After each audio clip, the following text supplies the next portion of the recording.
Hey everybody, welcome to the GMG review. Today we're taking a look at Hairfoot Jousting, a contest of skill, courage, and whimsy by my friend Joseph A. McCullough and published by Osprey Games.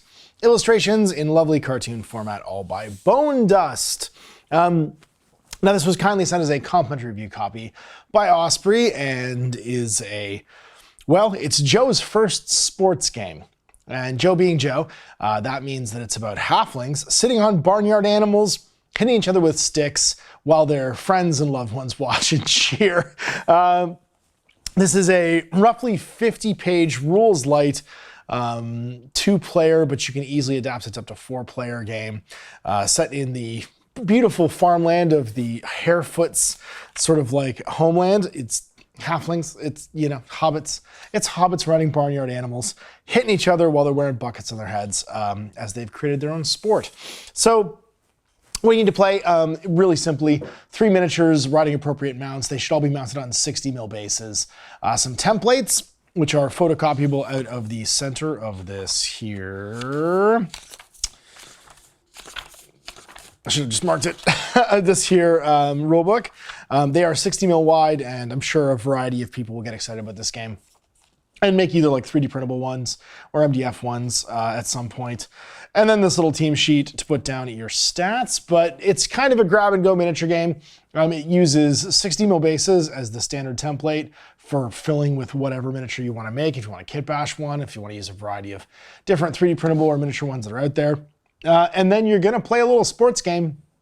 Being, of course, a Joe game, there's some campaign rules for linking your games narratively together. Cool equipment and treasure to find to equip your halflings, or Hairfoots, sorry, as they ride around the barnyard in the various different arenas they've set up, and gain glory as their friends and loved ones cheer them on. So real simple conventions, everything is a test. Tests are rolled on typically 4 dice, although that can be reduced. Taking the highest dice roll and then adding +1 for if you have any doubles, +2 if you have any triples, +3 if you have any quadruples. These also unlock special abilities. And those special abilities will be used to do a variety of different special strikes or defenses based upon who you are hitting. It's a little bit like bowling balls moving around the table, and the table itself is a 30-inch circle. So you can very easily play this on a kitchen table if you want to, or conveniently maybe even at the bar on a cocktail table, because those tend to be about 30 inches across. And then you just need some rough terrain. Each of the arenas will have a variety of different cool terrain features that you can model up specially. And that's it, you're off and playing. So you gotta name your 3 guys. You have to determine what mount they have. I believe he says you can just choose to, but you can also roll d6 if you want to generate them randomly when you build your team. You can have everything from a sheep to a dog, a turkey, a pig, a giant weasel, or a goose. And each of those different types will have different special rules. I'm obviously gonna have a fleet of Canada geese for my guys to ride on. I'm surprised there isn't any ducks. I'm sure Mike will want there to be ducks. Ducks tend to be bouncy or energetic as opposed to being aggressive, so maybe we can just reskin any of these things. And Joe suggests just use the rule that you think is appropriate. You also have 10 endurance. It's kind of like your hit points, how much damage you can take before you get knocked out. And strikes are when you roll to hit somebody, generally by colliding with them.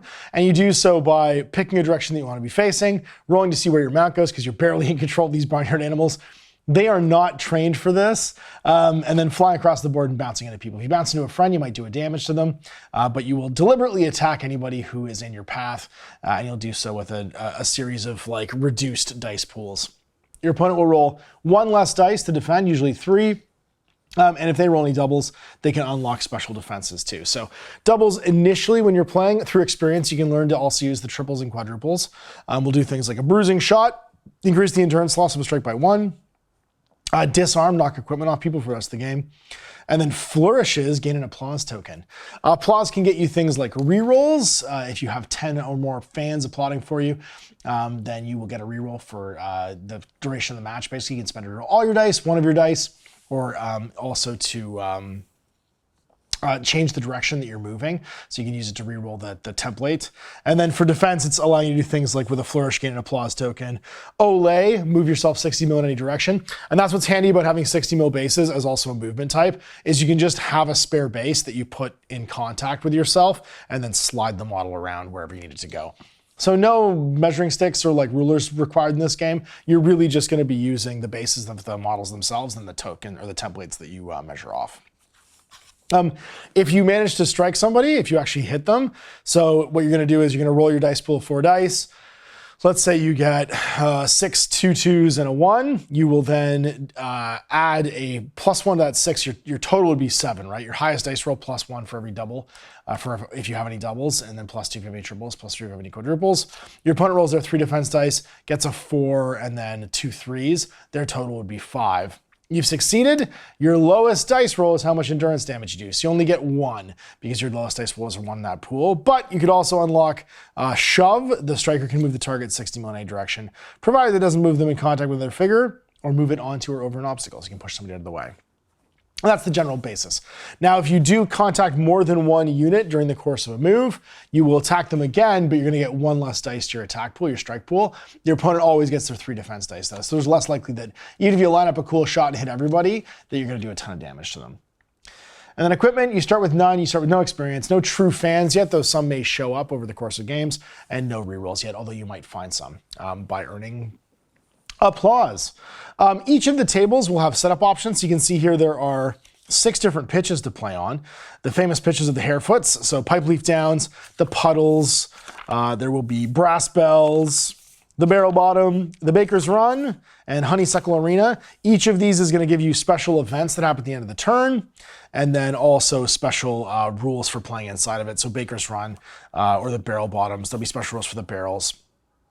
And then, for instance, the pipe leaf downs, you can try and strike the target dummy who's in the middle there. He won't fight back. He always counts as rolling a 5. But if you hit him, you gain 2 applause tokens. If you miss, though, you get hit by his arm as you go by, and you take an endurance damage. So each of these has various, and you can see here, BBB, that's where player Bs will place their models, player A. It just gives you starting positions for your guys. Then we have, once we've picked and set up our guys, playing the game. So setting up the table, you're going to place your models down based on the arena that you're playing, and you roll d6 to pitch which one. Play through turns. Roll as you goes first. The players roll 2 dice, re-rolling ties. The player rolls the highest goes first, just like any other test. Move each gesture. You pick a direction that you're facing when you're making a move. Then you roll. On a 1 to 6, you're going hard left and hard right. On a 2 and 5, you're going soft left and soft right. On a 3 and a 4, you're going straight, either short or long. Now, the traits of your mounts can change where you're going. So if you're aggressive, a 1, 3, or 6, so if you're going a short distance ahead, or if you're going hard left and hard right, you can re-roll it because that aggressive mount wants to make a soft turn left and right towards them, or a straight ahead full.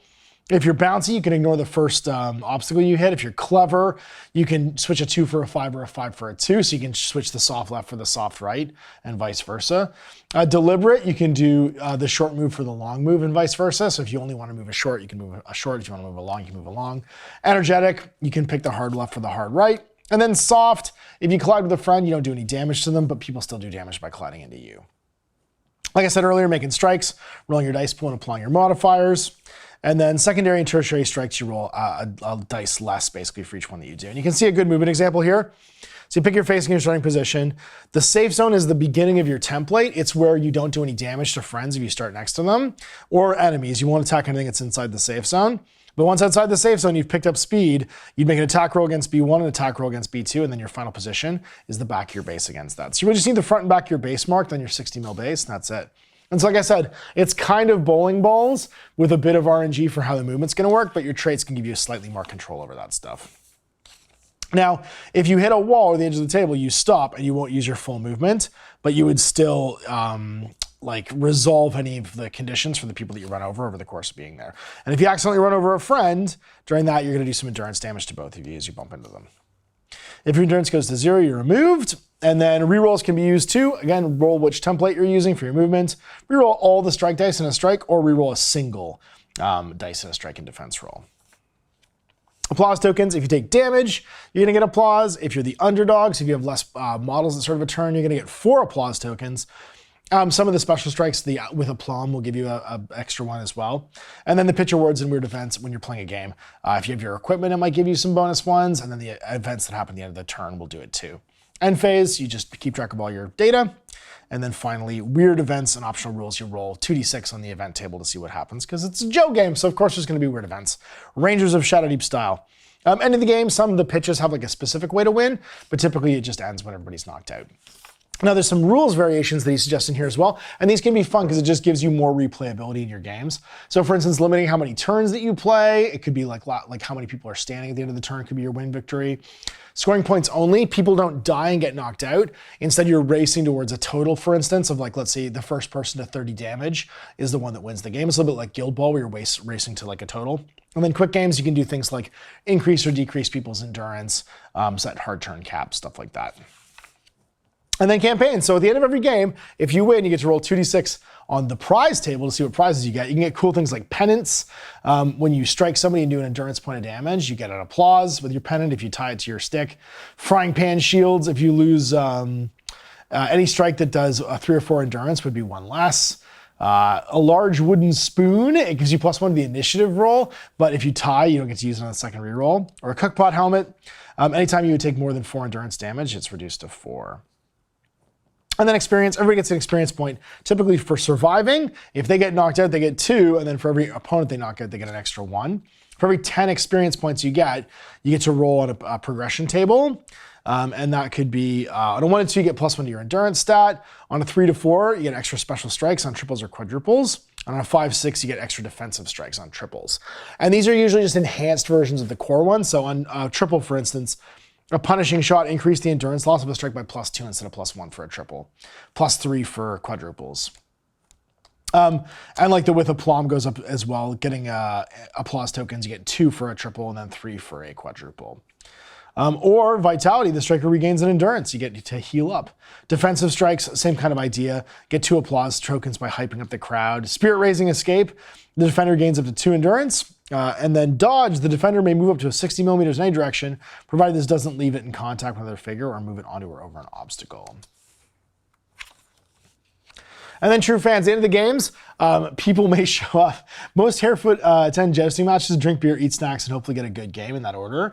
There are a few, however, that really follow the sport and root for specific teams. Generally, you start off by just having your mom show up, but by the end of it, you can have your friends actually show up and think that you're cool at doing this too. At the start of a match, a team may gain applause tokens equal to the number of true fans they have. So you're always trying to get to 10 applause, because for every 10 applause you have, you gain a reroll. This is basically starting you a little bit ahead on your applause total. You have to 20 true fans, which means you'd start the game with two like rerolls already. And every time you end a game, you get to have a dice roll. If you roll a 6, you're going to get a true fan. A 7, you also get a true fan. And an 8, you get 2 true fans in the course of the game. You get +1 to the dice roll for each model that's knocked out at the end of the game. So, yeah, so basically, if you've lost the game, you're always going to get +3 to the roll, which means on a 3+, you're getting a true fan, and on a 4+, you're getting, a 5+, you're getting 2 new free fans at the end of the game. So even when you win, it's kind of like a consolation prize. You're going to potentially start the game with rerolls. And then we get into the downs. So like I said, pipe leaf downs, like sort of facing deployment. These obstacles are sort of like linear to it. And then you got the dummy in the middle. Some special rules for water features. People are throwing fruit in them all the time, so your animals might try to run towards the puddles and take damage. They still count as obstacles. And then crazy weird events can happen too, like the bells. Squirrels can running in and like ring the bells by accident. Barrel bottom has 6 heavy barrels on it. It's an extremely hot day, for instance. All jousters lose 2 endurance unless they have 4 or less remaining. Baker's run. Barrels can come flying down from the stand, sort of like a Donkey Kong thing. Honeysuckle Arena, the beautiful smell of flowers reinvigorates the jousters who are down to their last legs. Any jouster with less than 4 endurance immediately gains 2. And so these are sort of like the variables that you have to take into account. And having 6 different arenas means your game's never going to be the same twice. And that's it. Hairfoot jousting. You might have noticed this is a 100-page rulebook, and we only went through about half of it, 50 pages so far. And that's because this game comes with a whole other free game, Wartnose Jousting. Oh my God, Joe packed 2 whole games in here. Not one, not just one, not also one, but 2 whole games. Wartnose Jousting, this has a complete separate game in it in this same A6 scale, using the same core mechanics, but with goblins mounted on their little monsters. And the whole thing is sort of thematically rewritten to be Wartnose, the Wartnose Goblin Clan, who've lived in the Briarwood for centuries. They've watched the Hairfoots develop this sport and decided to do it themselves. But of course, they're goblins, so they do it with mean spirits. So instead of applause, there's jeering. Instead of being soft, you're spiky for your monsters. And you can be mad on things like rats, roaches, horned frogs, centipedes, mole rats, and porcupines. Other than that, the core mechanics are basically the same. It's going to be things like the master strikes and stuff that will be different.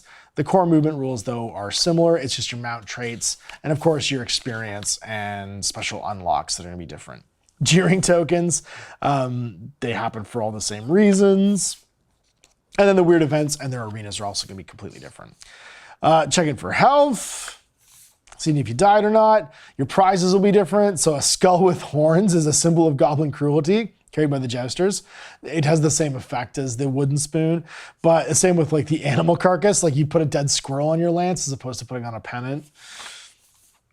And like I said, the sort of similar like idea behind the strikes, but they're goblin themed. So instead of like knocking someone's gear off, you might steal it forever and then also do dueling tokens, skewering people, doing extra damage. And instead of having true fans, you have true enemies who are people who show up to root for you to lose. But you get mad and then you get rerolls for the same reason. So just a wonderful sort of like reimagining where you can play this the opposite way. As opposed to having friendly halflings, you have angry goblins. And they play in places like the Torch Pit, Thorn Spitter Arena with a giant Feed Me Seymour, Feed Me plant. The Bone Theater.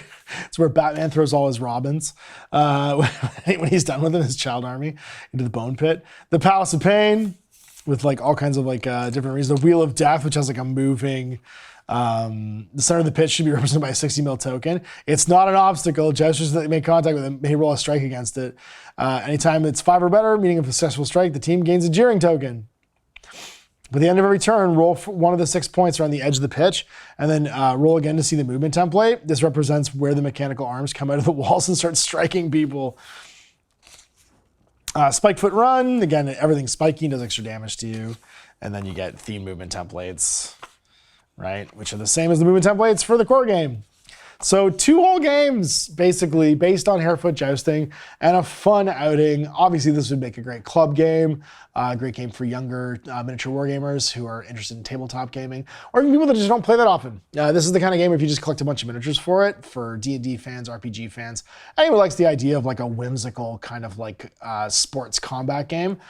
It's real easy to pick up, it's real easy to play, and because it has the random movement mechanic and stuff, it has that same sort of Gaslands-y fun ooh and ah, feeling of like being able to be played quickly, but always be engaging because you're going back and forth across it. So there it is, Hairfoot Jousting. Joe's first sports game, and a very Joe style game as well. Once again, I'm sure there'll be tons of companies and people who are just, enthusiasts who come along with different accessories for this.